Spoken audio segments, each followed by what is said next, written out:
நேற்றைய தினம் பார்த்தீங்கன்னா IANS அண்ட் மேட்ரைஸ் அப்படின்ற ஒரு அமைப்பு. ஸோ இது ஒவ்வொரு எலெக்ஷனுக்கும் இந்த அமைப்பு பார்த்தீங்கன்னா தேர்தலுக்கு முன்னாடி ஒரு கருத்து கணிப்பு சொல்லி கருத்து கணிப்புல நீங்க பார்த்தீங்கன்னா NDA கூட்டணி முன்னிலை வகிக்கிறதா சொல்லப்படுது. தமிழகத்துல வெளியே பயிரை மேய்ஞ்சிச்சுன்னு தான் சொல்ல முடியும். ஏன் அப்படின்னா சமூகத்தில் இருக்கும் பெண்களுக்கு பாதுகாப்பு கொடுப்பதற்காக தான் காவல்துறை இருக்கு. அந்த காவல்துறையிலே இருக்கும் ஒரு அதிகாரி தன்னிடம் பணிபுரியும் ஒரு பெண்மணியை தொடர்ந்து செக்ஷுவல் டார்ச்சர் கொடுத்தாங்க அப்படின்னு சொல்றாங்க. போயிட்டார் டெல்லிக்கு போயிட்டு இந்த பார்த்தீங்கன்னா தாஜ் மருத்துவத்தில் நினைக்கிறேன் அந்த ஹோட்டலில் ஸ்டே பண்ணியிருந்தாரு. நியர்பை திரு அமித்ஷாவோட இல்லத்துக்கு பக்கத்தில் வருது. திரு எடப்பாடி பழனிசாமி அவர்கள் கூட பார்த்தீங்கன்னா நாங்கள் டிவிக்கு கூட பேசல அப்படின்றத அழுத்தம் திருத்தமாக சொல்றாரு. மக்கள் மத்தியில மிகப்பெரிய அதிருப்தி இருக்கு. பெண்கள் தான் என் பலம் அப்படின்னு சொல்றாரு. மக்கள் மத்தியில லாண்ட் ஆர்டர் இஷ்யூ, பெண்களுக்கு பாதுகாப்பாக இல்ல சூழ்நிலை, நிர்வாக சீர்கேடு, ஊழல், லஞ்சம் இதெல்லாம் நிறைய இருக்கு.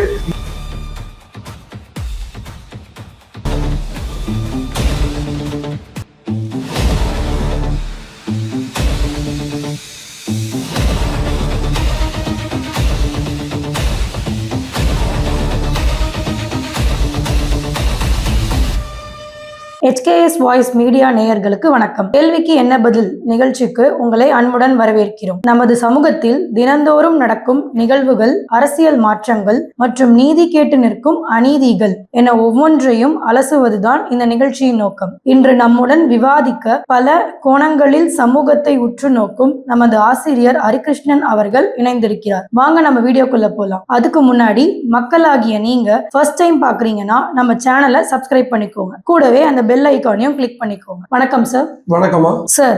IANS மேட்ரைஸ் அமைப்பு தமிழகம் முழுவதும் மேற்கொண்ட ஆய்வில் ஆளும் திமுக கூட்டணிக்கும் எதிராக கடுமையான மனநிலை நிலவுவதாகவும் அந்த ஆய்வில் NDA கூட்டணி முன்னிலையில் வகிப்பதாகவும் கூறுகிறது. அதை பத்தி கொஞ்சம் சொல்லுங்க சார். கண்டிப்பாமா.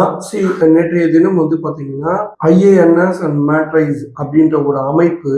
ஸோ இது ஒவ்வொரு எலெக்ஷனுக்கும் இந்த அமைப்பு பாத்தீங்கன்னா தேர்தலுக்கு முன்னாடி ஒரு கருத்து கணிப்பு சொல்லுவோம். ஸோ இந்த கருத்து கணிப்பு எதை பேஸ் பண்ணி எடுக்கிறாங்க அப்படின்றது இருக்கு. பொதுவாகவே ஆளுங்கட்சிக்கு எதிராக ஒரு எதிர்ப்பு மனநிலை நம்ம மக்களுக்கு இருக்கும். அந்த அடிப்படையில பாத்தீங்கன்னா யூஸ்வலா இருக்கும். பட் இதுக்கு முன்னாடி வந்த போல் ப்ரெடிக்ஷன்ஸ் அப்படி பாத்தீங்கன்னா எல்லாமே திமுக கூட்டணிக்கு அமோக வெற்றி பெறுவது போல ஒரு கிரியேட் பண்ண செய்தாங்களோ அப்படின்னு ஒரு சந்தேகத்தை உருவாக்கும் விதமா இருந்தது. அது எப்படி அப்படின்னா பாத்தீங்கன்னா ஒரு நரேட்டிவோ ஒரு பர்செப்ஷன் செட் பண்ணிட்டு இந்த கூட்டணி அமோக வெற்றி பெறும் சொல்லி ஏன் எல்லா மக்களையே ஓட்டு போடக்கூடிய மக்களையே நம்பக்கூடிய வகையில தான் இந்த அரசாங்கத்தின் செயல்பாடுகள் இருந்தது. சோ இதுல முதல் முறையா பாத்தீங்கன்னா இவங்க கடந்த தேர்தலையும் இவங்க சொல்ற விஷயங்கள் நல்லா நடந்திருக்கு. சோ இப்பவுமே இவங்க தமிழ்நாட்டுக்கு மட்டும் சொல்ல 5 மாநில சட்டமன்ற தேர்தலையும் யார் யாரு முன்னாடி முன்னிலை வகிக்கிறாங்க அப்படின்றத சொல்லி இருக்கு. இன்னுமே பாத்தீங்கன்னா கூட்டணி இறுதியாகல, இன்னும் கேண்டிடேட் டிக்ளேர் பண்ணல.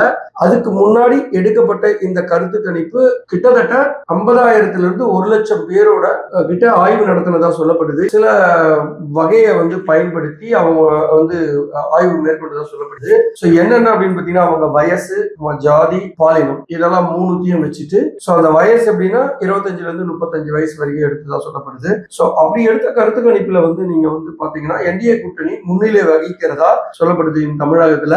அதுல அதிமுக கூட்டணி EPS தலைமையில பாத்தீங்கன்னா 114 இருந்து 127 சீட்டு வரைக்கும் அடிக்க முடியும் சொல்லியிருக்காங்க. இது எதை காட்டுது? தமிழகத்தை பொறுத்த வரைக்கும் 118 சீட்டு எடுத்தா பெரும்பான்மையை நிரூபிக்கக்கூடிய ஒரு எண்ணிக்கை அது.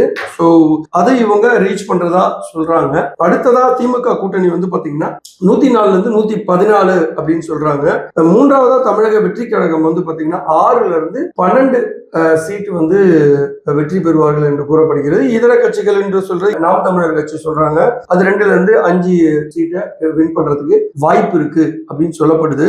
சோ இதெல்லாம் பாத்தீங்கன்னா இவங்க இதுதான் நிரந்தர தீர்வா அப்படின்னு நம்ம சொல்ல முடியாது, இதுதான் வந்து கண்டிப்பா வரும் அப்படின்னு சொல்ல முடியாது. ஆனா சில தரவுகள், சில அமைப்புகள் எடுத்து கொடுக்கும் போல் ப்ரெடிக்ஷன் வந்து பாத்தீங்கன்னா நடந்திருக்கு. ஸோ என்டிஏ கூட்டணி அமோக வெற்றி பெறும் என்பதில் எந்த சந்தேகமும் இல்ல.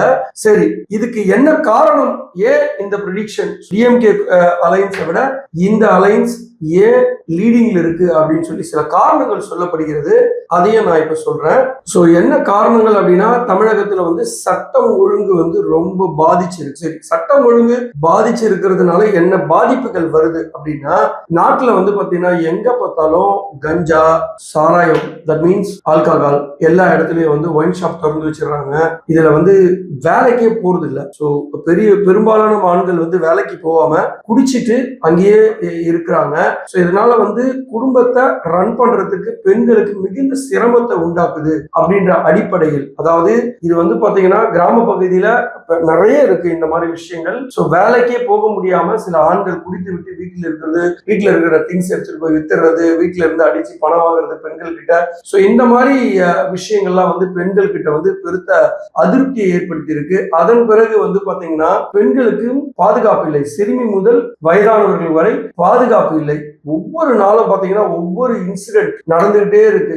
இது வந்து பாத்தீங்கன்னா ஒரு ஒரு குழந்தை, அதாவது 2.5 வயது குழந்தை முதல், கிருஷ்ணகிரியில திமுக நிர்வாகியாக அறிவிக்கப்பட்ட ஒரு நபர், அவர் வந்து பாத்தீங்கன்னா 2.5 வயசு குழந்தைக்கும் பாதுகாப்பு இல்லாம அந்த குழந்தை இறந்தே போயிடுச்சு. சோ அதே பாத்தீங்கன்னா செங்கல்பட்டுல 14 வயது சிறுமிக்கு ஒரு கூட்டு பாலியல் வன்கொடுமை நடைபெற்றதாக இருக்கட்டும். சோ இப்போ சமீபத்துல ஒரு 4-5 நாளைக்கு முன்னாடி தூத்துக்குடி மாவட்டத்துல விளாத்திக்குளம் என்ற பகுதியில வேடநத்தூர் அப்படின்ற வில்லேஜ்ல 17 வயது சிறுமி +2 படிக்கிற குழந்தை. அந்த குழந்தை என்ன சொல்றது, அந்த தாய் அழுகிற வேதனைகளை பார்க்க முடியலங்க. சோ இதெல்லாம் நமக்கு ஒரு ஸ்டோரி, பட் பாதிக்கப்பட்டவனுக்கு இழப்பு. சோ இது யாருமே நம்ம புரிஞ்சுக்கிறது இல்ல. சோ ஒரு ஸ்டோரியா நம்ம சொல்லிட்டு இதை கடந்து போயிடுறோம். பட் பாதிக்கப்பட்டவங்களோட இடத்துல இருந்து ஒவ்வொருத்தரும் யோசிக்கணும், இது எவ்வளவு பெரிய கொடுமை. அப்போ காவல்துறை என்ன செய்து கொண்டு இருக்கிறது, என்ன பண்ணிட்டு இருக்காங்க? இது வரைக்கும் ஒரு நிரந்தர டிஜிபியை போடவே இல்லை. சோ இவர்கள் ஆகஸ்ட் மாசத்துல இருந்து பாத்தீங்கன்னா டெம்பரவரியா ஒரு டிஜிபியை போட்டு திரு வெங்கட்ராமன் ஐபிஎஸ் அவர்களை போட்டிருக்காங்க.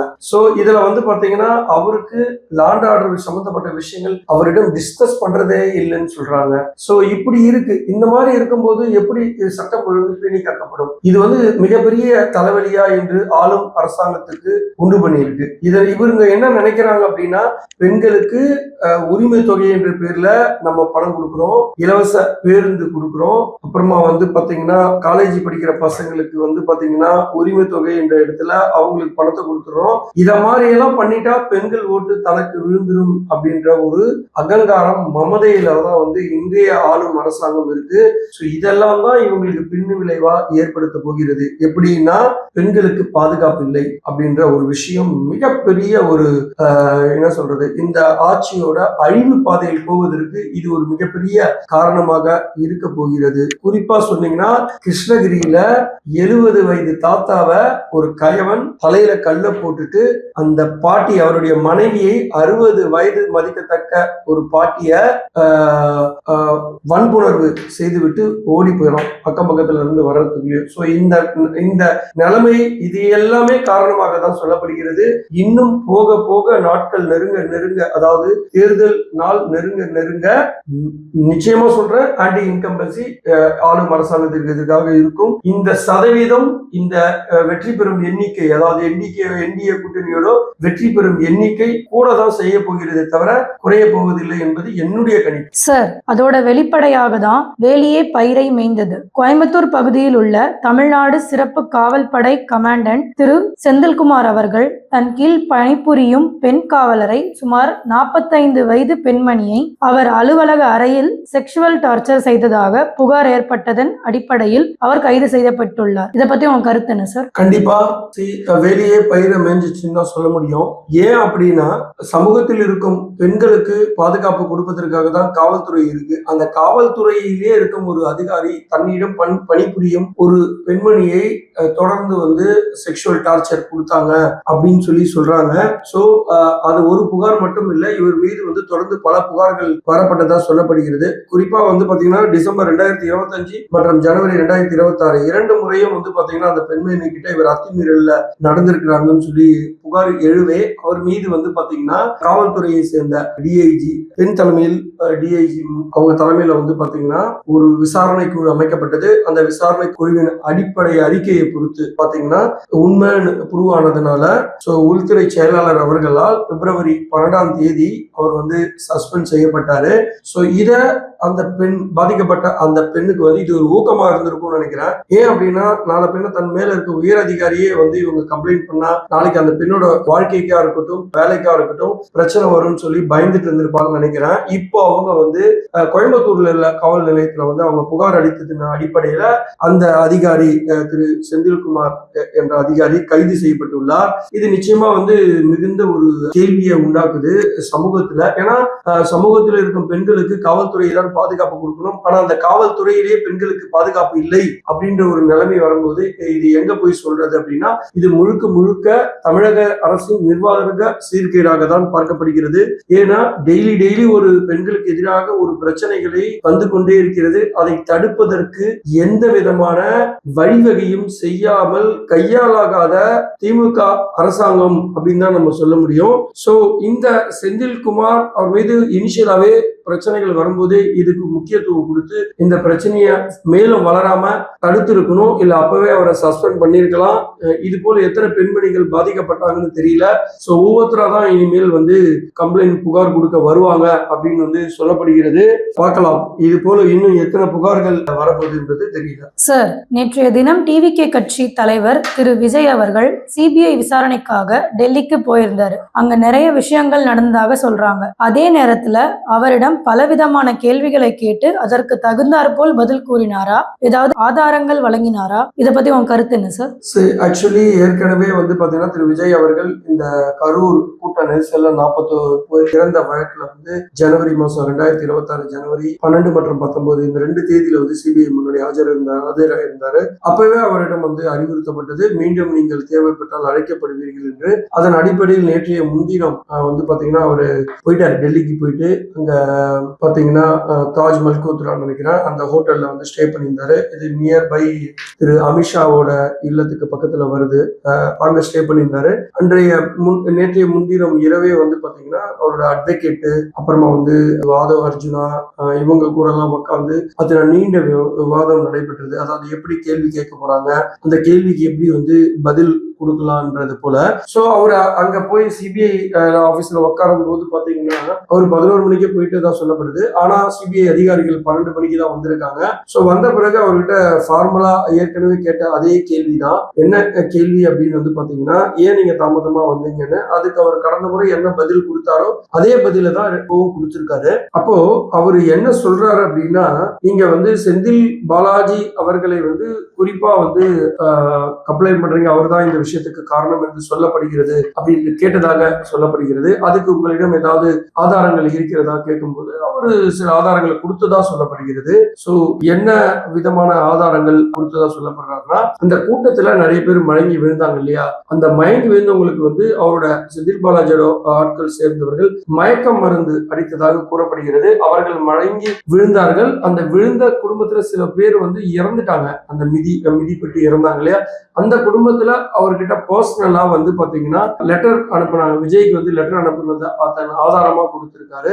இந்த மாதிரி பல வகையான ஆதாரங்களை கொடுத்திருக்காரு. அதே போல ஏன் லேட்டா வந்தது அப்படின்றதுக்கு வந்து பாத்தீங்கன்னா கடந்த முறை என்ன சொன்னாரோ அதே தான் சொன்னதா சொல்லப்படுகிறது. நாமக்கல் மீட்டிங் முடிச்சுட்டு அங்க இருந்து வரும்போது ரோடு வழியா தான் வந்தேன். அப்போ நிறைய ரசிகர்கள் கூட்டமும் தொண்டர்கள் கூட்டமும் இருந்ததுனால என்னால கரெக்ட் டைம் ரீச் பண்ண முடியல அப்படின்றதும் சொல்லப்படுகிறது. அதே நேரத்துல வந்து பாத்தீங்கன்னா காவல்துறையும் அவர் சரியாக ஒத்துழைப்பு கொடுக்கவில்லை. அவர்கள் தான் அந்த இடத்துல கொண்டு போய் இந்த மீட்டிங் ஸ்பாட்டை காட்டி அந்த இடத்துல அவர் மீட்டிங் பண்ண சொன்னதாகவும் காவல்துறை மேலையும் நிறைய குற்றச்சாட்டுகளை சுமத்தினதாகவும் சொல்லப்படுகிறது. இது மாதிரி பல விஷயங்கள் சொல்லியிருக்காங்க. அதுல குறிப்பா அவருடைய வாகன ஓட்டுநர் இல்லையா டிரைவர், அவரையும் இந்த தடவை கூப்பிட்டு விஜய் சொல்றதும் அவர் சொல்றதுக்கும் முரண்பாடுகள் இருக்கிறதா என்ற அடிப்படையில அந்த டிரைவரிடமும் அந்த வாகனத்தில் வேறு யாரெல்லாம் இருந்தார்களோ அவர்களிடமும் இந்த கேள்வியை எல்லாம் கேட்டு அவர்களோட பதில்கள் என்னவா இருந்தது என்றும் இதற்கு தேர்தலுக்கு முன்னாடி கிட்டத்தட்ட 289 பேர்கிட்ட வந்து விசாரணை செய்ததுல அவங்கெல்லாம் என்ன சொன்னாங்க அதெல்லாம் வந்து சேர்த்து அதிலிருந்து எழுப்பப்பட்ட கேள்விகள், அதாவது உருவான கேள்விகள், விஜய் சொன்னது இது எல்லாமே மேட்ச் ஆகுதா அப்படின்னு பார்த்துட்டு ஒரு கன்சாலிடேட் ரிப்போர்ட் கொடுத்ததாக சொல்லப்படுகிறது. குறிப்பாக விஜய்க்கு வந்து இந்த தடவை ஒரு அழுத்தம் இருந்ததாகவே சொல்லப்படுகிறது. அவர் இங்கிருந்து சென்னையில இருந்து டெல்லிக்கு கிளம்பும் போதே ஒரு விதமான பய உணர்வோடு சென்றதாக கூறப்படுகிறது. ஏதாவது தன்னை கைது செய்ய நேரிடுமா என்பதை போல தன்னுடைய லீகல் விங்கு அவங்க அட்வொகேட் கிட்ட எல்லாம் கேட்டதா சொல்லப்படுகிறது. காரணம் என்னன்னா சில அழுத்தத்துக்கு ஆளாக்கப்படுகிறார். அதாவது அவர் என்டிஏ கூட்டணியில சேர சொல்லி அவர் நிர்பந்தப்படுத்தப்பட்டாரான்னு தெரியல. அப்போ சில அழுத்தங்களுக்கு ஆளாகப்பட்டார் அப்படின்னு சொல்றாங்க. அதனால பயத்தோட போனார். அவங்க அட்வொகேட் என்ன சொல்லியிருக்காங்க, எதுக்கும் நீங்க பயப்பட வேணாம். சோ இந்த மாதிரி நெரிசல் இந்தியா முழுக்க நிறைய டைம் நிறைய இடத்துல நடந்திருக்கு. உயிரிழந்தவங்களை யாரையுமே வரைக்கும் கைது பண்ணதாக வரலாறு இல்லை. அதே நேரத்தில் உங்களை கைது செய்தாலும் நீங்க பயப்பட வேண்டாம், நம்ம வந்து நீதிமன்றத்தை அணுகி இதுக்கு ரெமடியை தேடிக்கலாம் அப்படின்றது போல சொல்லியிருக்காங்க. சோ இதை எல்லாத்தையும் கேட்ட பிறகு ஓரளவுக்கு தைரியமா தான் விஜய் அவர்கள் சென்றிருக்கிறார். அவர் வந்து ஈவினிங் வந்து 7 மணிக்கு பிறகு அவரை விட்டுருக்காங்க. அப்போ அவரோட பெரிய சந்தோஷத்தின் வெளிப்பாடே தான் வந்து பாத்தீங்கன்னா அவர் வெளியில வந்து காரோட மேற்பகுதியில நின்றுட்டு கையசுகிறது, தம்ஸ் அப் காட்டுறது இதெல்லாம் சொல்லப்படுகிறது. இது எல்லாமே அவர் நினைச்சது என்னன்னா 2 விதமா சொல்லப்படுது. ஒண்ணு வந்து மிகுந்த அழுத்தத்தோடவும் தன்னை கைது செய்வார்களா, மிரட்டப்படுவேனா என்ற பயத்திலே போனாலும், அதே நேரத்துல 2 நாள் அங்க இருக்கணும், திருப்பிய கூப்பிடுவாங்க, கண்டினியூவா இருக்கும் இந்த விசாரணை அப்படின்னு பயந்து போனாரா. பட் அந்த மாதிரி எல்லாம் எதுவும் நடக்கல அப்படின்றது வந்து அவருக்கு ஒரு மிகுந்த சந்தோஷத்தை ஏற்படுத்தியது, ஒரு நிம்மதியை கொடுத்தது. அதன் அடிப்படையில தான் அவர் ரொம்ப சந்தோஷமா வெளியே வந்து கையாட்டிட்டு வந்திருக்காரு. ஈவன் அன்னைக்கு நைட்டே சென்னைக்கு ரிட்டர்ன் வந்துட்டாரு. சோ இதுதான் வந்து சிபிஐ அலுவலகத்தில் நடைபெற்றதா நமக்கு கிடைச்ச தகவல். சார், இப்ப நீங்க சொல்றத பார்த்தா டிவிகே கட்சி தலைவர் திரு விஜய் அவர்களை என்டிஏ கூட்டணியில சேர சொல்லி யாராச்சும் பிரஷர் பண்றாங்களா? விஜய் அவர்கள் வந்து பாத்தீங்கன்னா என்டிஏ கூட்டணி சேர சொல்லி பிரஷர் போடுறாங்களா அப்படின்றது வந்து அரசியல் புரசலாக சொல்லப்படுது. பட் ஆனா எதுவுமே வந்து ஆதாரபூர்வமாகவோ இல்ல வெளிப்படையாகவோ தெரியல. ஏன் அப்படின்னு கேட்டீங்கன்னா திரு எடப்பாடி பழனிசாமி அவர்கள் கூட வந்து பாத்தீங்கன்னா நாங்க டிவிகே கூட பேசல அப்படின்றத அழுத்தம் திருத்தமாக சொல்றாரு. அதே நேரத்துல எனக்கு கிடைச்ச தகவல் என்னன்னா இவர் டெல்லிக்கு கிளம்புறதுக்கு முன்னாடியே பிஜேபியோட ஆட்கள் இங்க வந்து டெல்லியில இருக்கவங்க சொல்லி அவரிடம் பேசப்பட்டதாக சொல்லப்படுகிறது. அப்பவே அவர் 90 சீட்டு கேட்டதாகவும் துணை முதல்வர் கேட்டதாகவும் அல்லது 2.5 வருஷம் சிஎம் கேட்டதாகவும் சொல்லப்படுகிறது. இதற்கு வந்து இயற்கையா வந்து ஒரு பாசிட்டிவான பதில் அவர் சொல்லாம வேணுமணி தட்டி கழிப்பதற்காக இது சொல்லப்படுகிறதா என்பது போலவும் இங்க இருக்கிறவங்க வந்து டெல்லிக்கு தகவல் சொன்னதா சொல்லப்படுது. எதுவாக இருந்தாலும் திரு எடப்பாடி பழனிசாமி அவர்களுக்கு வந்து பாத்தீங்கன்னா டிவிகே என்டிஏ கூட்டணியில வர்றதுல அவருக்கு விருப்பம் இல்லை அப்படின்னு தான் சொல்லப்படுது. ஏன் அப்படின்னா அவரு ஒருவேளை டிவிகே வந்தா ஒரு 45-50 சீட்டோ இல்ல 70 சீட்டோ வாட் எவர் திங்ஸ் கொடுத்துட்டாங்கன்னா அவரால் வந்து கடந்த முறை 170 தொகுதியில நின்னாங்க. இந்த தடவை குறைஞ்சது 160 இருந்து 160 தொகுதியில நிக்கிறதுக்காக ரொம்ப முயற்சி செய்து கொண்டிருக்கிறார். அப்படி இருக்கும்போது இவர் வந்தாரா 135 தொகுதியில தான் நிக்க முடியும். தன்னால வந்து பெரும்பான்மையை நிரூபிக்கிறதுக்கு கேள்விக்குறி ஆயிடும். மீண்டும் இது வந்து கூட்டணி ஆட்சி அமைவதற்கு நானே ஒரு தூண்டுகோலாவோ இல்ல வழிவகை செய்வது போல இருக்கும்ன்றதுதான் எடப்பாடி பழனிசாமி அவர்களோட எண்ணம். அதனாலதான் அவர் வந்து பாத்தீங்கன்னா இதுக்கு அவர் சம்மதிக்கலன்னு சொல்லப்படுது. சோ டிவிகே எடப்பாடி பழனிசாமியோட ஐடியா என்ன அப்படின்னா எப்படியோ டிவிகே வந்து தனியா நின்னாவே அந்த ஓட்டு, அதாவது சிறுபான்மையினர்களோட ஓட்டு, அதுவும் பட்டியலின மக்களோட ஓட்டு வந்து விஜய் ஆட்டோமேட்டிக்கா எடுத்துருவாரு. இது திமுகவுக்கு பெரிய பின்னடைவு அப்படின்ற ஒரு ஐடியாலஜில இருக்காரு. சோ அதனால அவருமே டிவிகே உள்ள வர்றதை விரும்பல.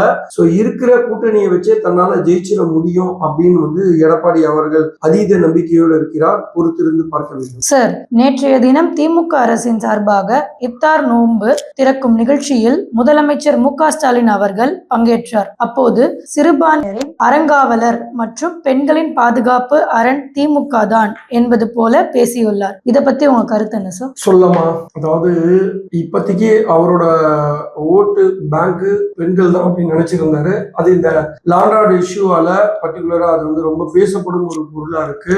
சோ அது ஒரு குறி குறிப்பா வந்து பாத்தீங்கன்னா இவர் வந்து ஹோம் செக்ரட்டரி அவரையும் இந்த லாண்ட் ஆர்டர் ஏடிஜிபி இவங்களெல்லாம் வச்சு பாத்தீங்கன்னா ஒரு 3-4 தினங்களுக்கு முன்னாடி ஒரு சிறப்பு பேட்டி மாதிரி ஒண்ணு கொடுத்து லாண்ட் ஆர்டர் ரொம்ப சிறப்பா பேணி காக்கிறோம் இதெல்லாம் சொல்லும் போதே அவர் இதை சொல்லுவாருன்னு எனக்கு தெரியும். ஏன்னா மக்கள் மத்தியில மிகப்பெரிய அதிருப்தி இருக்கு. பெண்கள் தான் என் பலம் அப்படின்னு சொல்றாரு. மக்கள் மத்தியில லாண்ட் ஆர்டர் இஷ்யூ, பெண்களுக்கு பாதுகாப்பாக இல்ல சூழ்நிலை, நிர்வாக சீர்கேடு, ஊழல், லஞ்சம் இதெல்லாம் நிறைய இருக்கு. இயற்கை இது பொருட்களாக மலைகளை உடைக்கிறது, மண் அள்ளுறது, இந்த மாதிரி ஏகப்பட்ட சட்டத்துக்கு புறம்பான செயல்கள் நடக்கிறது. இது எல்லாமே இவரோட அரசாங்கத்துக்கு பின்னடைவாக தான் பார்க்கப்படுகிறது. சோ அதோட வெளிப்பாடு தான் நான் பெண்கள் பாதுகாப்புன்னு சொல்லிக்கிறாரு. தோல்வியின் பயம் அவர் கண்ணில் தெரிந்து விட்டது என்று நினைக்கிறேன். அடுத்ததாக வந்து பாத்தீங்கன்னா சிறுபான்மையினர் ஓட்டு வந்து அவர் ரொம்ப முக்கியமா எதிர்பார்க்கிறாரு. அதுவும் குறிப்பா வந்து எப்ப விஜய் ஒரு கட்சி ஆரம்பிச்சாரோ, ஒரு அரசியல் கட்சி ஆரம்பிச்சாரோ, அன்னில இருந்து சிறுபான்மையினர் ஓட்டுக்கு வந்து வெட்டு விழுது அப்படின்றதையும் அவருக்கு ஒரு மிகப்பெரிய அச்சுறுத்தலாக பார்க்கப்படுகிறது. நேற்றைய தினம் அமைந்த கரையில் வந்து பாத்தீங்கன்னா இப்தார் நோன்பு திறக்கும் நிகழ்ச்சியில் வந்து பாத்தீங்கன்னா அவருடைய சேர்ந்த சிறுபான்மை நலப்பிரிவு தலைவர் மைதீன் கான், அதுக்கப்புறம் வந்து அமைச்சர் நாசர், இந்திய யூனியன் முஸ்லீம் லீக் தலைவர் காதர் மொய்தீன், மனிதநேய மக்கள் கட்சி தலைவர் இவங்க எல்லாமே கலந்துக்கிட்டாங்க. இந்த நிகழ்ச்சியில் அவர் என்ன சொன்னார்னா, திமுக வந்து சிறுபான்மையினோட அரணா இருக்கு அப்படின்னு சொல்றாரு. அவர் என்ன அரணா இருக்காரு, எதை மீன் பண்ணி சொல்றாரு அப்படி தெரியல. பொதுவா வந்து பாத்தீங்கன்னா இந்த பர்டிகுலர் இந்த சட்டசபை எலெக்ஷன்ல வந்து பாத்தீங்கன்னா நிறைய பிஜேபியை டார்கெட் பண்ணி பேசுறாரு. அதோட காரணம் என்ன அப்படின்னா, ஏடிஎம்கே டிஎம்கே அப்படி வெர்சஸ் டிஎம்கேன்னு சொல்லிட்டா ஈஸியா ஆன்டி இன்கம்பன்சி ஓட்டுல ஜெயிச்சிருவாங்கன்றதுக்காக பிஜேபி என்ற ஒரு மந்திரத்தை அடிக்கடிக்கு உபயோகப்படுத்தினா தமிழக மக்கள் வந்து பாத்தீங்கன்னா எப்படி நாடாளுமன்ற தேர்தலில் வெற்றி பெற வச்சாங்களோ அதே அடிப்படையில சட்டமன்ற தேர்தலில் வெற்றி பெற வச்சிருவாங்க. அந்த அடிப்படையில இவர் தொடர்ந்து இதை வந்து சொல்லிக்கிட்டே இருக்காருன்னு தான் நான் சொல்ல போறோம். சோ நான் அவர்கிட்ட ஒரே ஒரு கேள்வியை கேட்கிறேன். 2014 ஆண்டுல இருந்து 2026 இன்னைக்கு தினம் வரைக்கும் பிஜேபி ஆளுகின்ற மாநிலமாக இருக்கட்டும், இந்தியா ஃபுல்லா மதத்தால என்ன பிரச்சனை வந்தது அப்படின்னு இவரால சொல்ல முடியுமான்னு எனக்கு தெரியல. குறிப்பா இவரை சிறுபான்மையினரோட பாதுகாவலராகவும் முதல் குரலாக ஒலிக்கும் அப்படின்னு சொல்றாரு. சோ அப்படி இருக்கக்குள்ள கிட்டத்தட்ட ஒரு 2021 ஒரு வாக்குறுதி கொடுத்திருக்காரு. அந்த வாக்குறுதி என்னன்னா, நீண்ட நாள் சிறைவாசத்துல இருக்கிற இஸ்லாமிய சிறைவாசிகளை வந்து பாத்தீங்கன்னா விடுதலை செய்யணும் அப்படின்னு சொல்லிட்டு ஒரு வாக்குறுதி கொடுத்தாரு. அதை நிறைவேற்றுவேன் அப்படின்னு சொன்னாரு. ஆனா அதை நிறைவேற்றினாரா அப்படின்னு கேட்டா இது வரைக்கும் இல்ல. அவரிடம் கூட்டணியில் இருக்கும் சிறுபான்மை பிரிவு தலைவர்களாக இருக்கட்டும், அவர் கட்சியில் இருக்க சிறுபான்மையினர் 2ஆம் கட்ட தலைவர்களாக இருக்கட்டும், இதை பத்தி யாராவது குரல் கொடுக்கிறாங்களா, அந்த விடுதலை பத்தி பேசுறாங்களா, அவர் கொடுத்த வாக்குறுதியை பத்தி பேசுறாங்களான்னு கேட்டா கிடையாது. ஒரு ரிட்டையர்ட் ஜட்ஜி திரு ஆதிநாதன் அவர் தலைமையில வந்து ஒரு குழு அமைச்சாரு. அந்த குழு வந்து 264 பக்கத்துக்கு வந்து ஒரு அறிக்கையை கொடுத்தது, சில பரிந்துரைகளை கொடுத்தது, இவங்களை விடுதலை செய்யலாம் அப்படின்னு. அதுக்கு என்ன முன்னேற்பாடு செய்தாருன்னு எனக்கு தெரியல. ஆளுநரோட ஒப்புதலுக்கு அனுப்புனதோடு சரி, அது அப்படியே நிக்குது. அதையே இவரு முயற்சி எடுத்து அந்த சிறைவாசிகளை இதுவரைக்கும் விடுதலை பண்றதுக்கு அவர் முனைப்பு காட்டல அப்படின்றதுதான் என்னோட கேள்வி. பிஜேபியை பொறுத்த வரைக்கும் இவர் பொதுவா ஒரு விஷயத்த சொல்லுவாரு, சிஏஏ ஆக்ட சொல்லுவாரு. அது வந்து எதுக்காக அந்த இதுனா, வெளிநாட்டை சேர்ந்தவர்கள், அதாவது வெளிநாட்டை சேர்ந்த பெரும்பான்மையானவர்கள் இந்த இடத்துல அகதிகளாக வராங்க. பெரும்பான்மையானவர்கள் எதுக்கு அகதிகளாக வர வேண்டும்? நீங்க அதை பாத்தீங்கன்னா அந்த சட்டத்தால நாட்டுல இருக்கிற சிறுபான்மையின சகோதரர்களுக்கு பெரிய பிரச்சனை வந்துரும் அப்படின்னு சொன்னாரு. இது வரைக்கும் எத்தனை பேருக்கு பிரச்சனை வந்தது அந்த சட்டத்தாலன்னு சொல்ல முடியுமா? இல்ல. சோ இந்த மாதிரி வந்து ஒரு விஷயத்த பிரபகண்டா படுத்தி நடக்காத விஷயங்கள் நடக்கும் இங்க இருக்கிற மக்களை பயமுத்துறாரு, சிறுபான்மை மக்களை பயமுத்துறாரு. ஆனா இவர் என்ன பயமுத்துனாலும் சரி, தமிழ்நாட்டுல இருக்கிற சிறுபான்மையினர் மக்கள் ஏமாளிகள் இல்ல. ஏன் அதை நான் இதை உங்களுக்கு குறிப்பா சொல்றேன் அப்படின்னா, இங்குள்ள சிறுபான்மையினர் மக்கள் யாருமே அவ்வளோ முட்டாள்கள் இல்லை. அவர்கள் வந்து யோசிப்பாங்க. இந்த மக்கள் வந்து நீங்க சொல்லி ஏமாத்தி ஓட்டு போட்டுருவாங்களா அப்படின்னு கேட்டா இந்த தடவை அது நடக்காது அப்படின்றதுதான் என்னோட தனிப்பட்ட கருத்து. ஏன் அப்படின்னா, இங்க சகோதரத்துவத்தோட நல்ல இணக்கத்தோட நாம இங்க வாழ்ந்துட்டு இருக்கோம். நம்ம எல்லாம் ஒத்துமையா இருக்கோம். இங்க யாரு வந்தாலும் நம்மளை பிரித்தாலும் யாரு நினைச்சாலும் நாம அதுக்கு இந்துவா இருக்கட்டும், முஸ்லீமா இருக்கட்டும், கிறிஸ்தவர்களா இருக்கட்டும், சீக்கியர்களா இருக்கட்டும், பௌத்தர்களா இருக்கட்டும், யாருமே நாம இன்னொருத்தர் ஒருத்தர் தேர்ட் பார்ட்டியா ஒருத்தர் வந்து நம்மளை பிரிக்கணும்னு நினைச்சாலும் பிரிக்க முடியாது. தமிழ்நாட்டு மக்கள் வந்து அவ்வளவு ஒரு ஏமாளிகளும் இல்ல, ஒற்றுமை இல்லாமல் செயல்படக்கூடியவர்களும் அல்ல. சோ இந்த வாட்டி இந்த திராவிட கட்சிக்கு, அதாவது குறிப்பா திமுகவுக்கு ஒரு பாடத்தை புகட்ட வேண்டும் என்றதுதான் என்னோட வேண்டுகோள். எதுக்காக இதை சொல்றேன் அப்படின்னா, இவர்கள் என்ன நினைச்சுக்கிறாங்க, ஒரு 5000 ரூபாய் கொடுத்துட்டா எப்படி வேணாலும் ஜெயிச்சிடலாம் அப்படின்னு நினைக்கிறாங்க. அது நிச்சயமா நடக்காதுங்க. அப்போ ஒரு நாட்டுல ஒரு எலெக்ஷன் டைம்ல, தேர்தல் நேரத்துல ஒரு எலெக்ஷன் நடக்குது. அதுக்கு முன்னாடி நான் நிறைய பாவங்களை பண்ணிடுவேன், எவ்வளவு தப்பும் பண்ணிடுவேன். கூட இருக்கிற கூட்டணி கட்சியை பலமா நான் அமைச்சுக்கிட்டேன்னா நான் ஜெயிச்சிடுவேன். ஏன் அப்படின்னா ஜாதி தலைவர்களும் எல்லாத்தையும் ஒன்றுபட வச்சு ஜாதி ஓட்டெல்லாம் சேர்த்து நான் வாங்கிடுவேன். நான் என்ன தப்பு செய்தாலும் மீண்டும் நானே வருவேன் அப்படின்னா அப்போ நாட்டுல இருக்க மக்கள் எதிர்க்கு. இதுல எனக்கு எந்த நம்பிக்கை இல்லை. நிச்சயமா இந்த வாட்டி திராவிட முன்னேற்ற கழகம் தமிழக மக்களால் விரட்டி அடிக்கப்படும் அப்படின்றதுல எனக்கு எல்லளவும் சந்தேகம் இல்லை. எங்க கேள்விக்கு தெளிவாகவும் நேர்மையாகவும் பதில் சொன்னீங்க. ரொம்ப நன்றி சார். நன்றிமா. மக்களே, உங்களோட கேள்விகளையும் சந்தேகங்களையும் எங்களுக்கு கமெண்ட் பண்ணுங்க. நாங்க அதுக்கான பதிலை நெக்ஸ்ட் வீடியோல ஷேர் பண்றோம். நன்றி, வணக்கம்.